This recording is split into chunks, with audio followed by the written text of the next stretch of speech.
your First Alert 5 weather. Welcome back, everyone. Another night of some powerful electric storms as a line of severe storms moved across the Pikes Peak region around 8 o'clock last night. Lots of dynamics and lots of energy moving across the area. This photo taken in Falcon.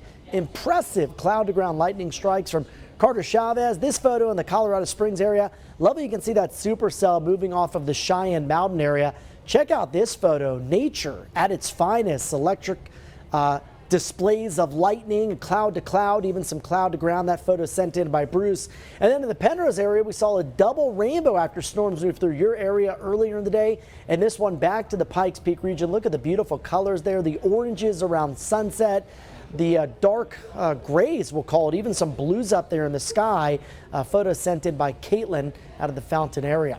Now, we have seen conditions dry out this morning, but that doesn't last long as we've got more strong to severe thunderstorms in your forecast later today. I think they start to pick up here in the next half hour to hour, and we are tracking that potential for the main severe weather risk today out across the eastern counties, especially north of Highway 50, well east of I-25. That's where we could see those damaging wind gusts, 70, 80 miles per hour, hail up to 2 inches in diameter. For the I-25 corridor, threat level not as high, generally talking about just a few severe storms. Low-end criteria means maybe inch hail in some of those bigger, more destructive cells that do pop up. And here's the setup. Area of low pressure moving out of the Great Basin, pushing into the northern Rockies, and this big dome of high pressure parked across southeast Texas. That puts us in the middle of both systems with a west-southwest flow that's actually tapping into a little bit of dry air at the surface. So it's a clash of that drier desert air with a very moist, unstable atmosphere over the high plains that will cause those storms to ramp up in intensity today.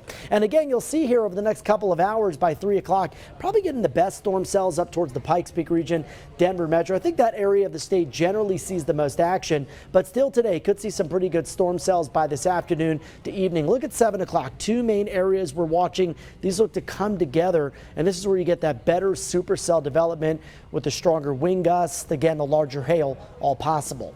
Now, drier air wins the battle as we make our way into Friday and Saturday before storm chances pick back up behind a cold front late this weekend.